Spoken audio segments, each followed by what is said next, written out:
Hello everyone and welcome to Sunup. I'm Lyndall Stout. From livestock shows to the rides and games, the food, and of course those blue ribbons and seeing old friends. There's nothing like the county fair to bring communities across Oklahoma together this time of year.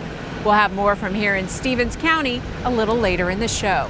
But first, perspective on fall wheat planting. Here's Sunup's Dave Deacon and our Extension Small Grain Specialist, Jeff Edwards. We've worked our way through most of August, and Jeff, producers are thinking about planting wheat right now. What should producers be thinking about in the fields? Well, one critical thing they need to think about is controlling volunteer grasses such as volunteer wheat or corn, because those can harbor the wheat curl mite, which is a vector for wheat streak mosaic.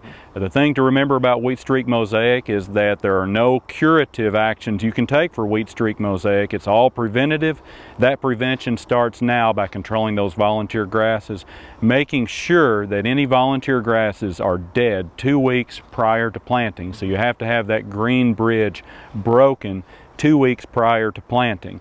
We had a lot of disease last year, and that's just one of them, but it's one that we need to focus on right now. What about soil fertility issues in the ground? Well, we need to be pulling soil samples on our wheat fields. Now, I know it's hot, you know, the ground is dried out, it's hard to pull those samples, but a few hours pulling soil samples can literally save you thousands of dollars in your operation.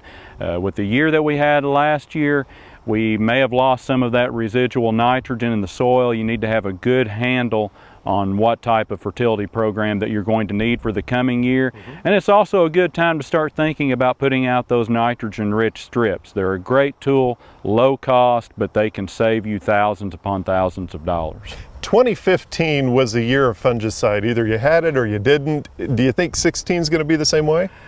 Who knows? Who knows? Those that did not have fungicide in 2015 wished that they had. So who knows what type of year we're going to have. Fortunately, we have good partnerships with the folks to the south of us. We can monitor that foliar disease and kind of get some indication of what type of a disease year we're going to have in the spring. What growers need to focus on right now is looking at the various characteristics of varieties that they are considering and their reactions to foliar disease. Ruby Lee is a prime example. If you plant Ruby Lee this fall, you need to be prepared to spray a fungicide next spring. If they're talking a lot of stripe rust to the south of us, then you're locked in. You need to spray the fungicide and really protect that crop. If that's not something that you're willing to do, then you need to consider a different variety, something like Billings, something like Gallagher that has a stronger disease resistance package. Plant something like that. So I'm not saying that you have to commit to spraying the fungicide right now, but you have to consider whether or not it's something that you're willing to do. If you're not willing to do it, there are some varieties you need to avoid. Some of the producers are going to go graze and grain, and they're going to be planting soon. What are some of the things that they need to be thinking about? Yeah, we'll start planting wheat here in the southern plains here at the end of the month for our grazing systems.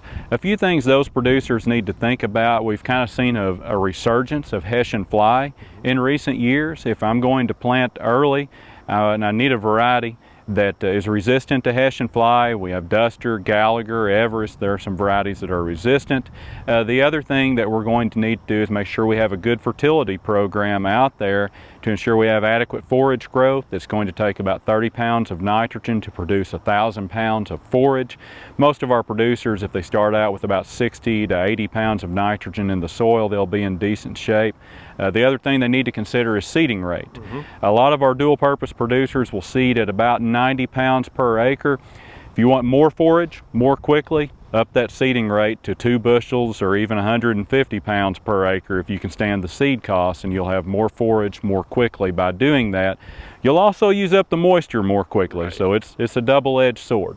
And hopefully we'll have that soil moisture that we had earlier in the year. It's starting to wean off a little bit, but you know, it could work out. It could. We still have some moisture in the subsoil. Again, controlling those weeds, volunteer weeds, they wick that moisture out of the soil. Get rid of those weeds to make sure that we don't lose moisture due to that. Save every drop. If El Nino continues and the forecasts are correct and we have a fairly mild and wet fall, could be a great year for forage production, but I would manage my moisture like we're going to have another drought. You always should. Thank you much, Jeff. Jeff Edwards, small grain specialist here at Oklahoma State University.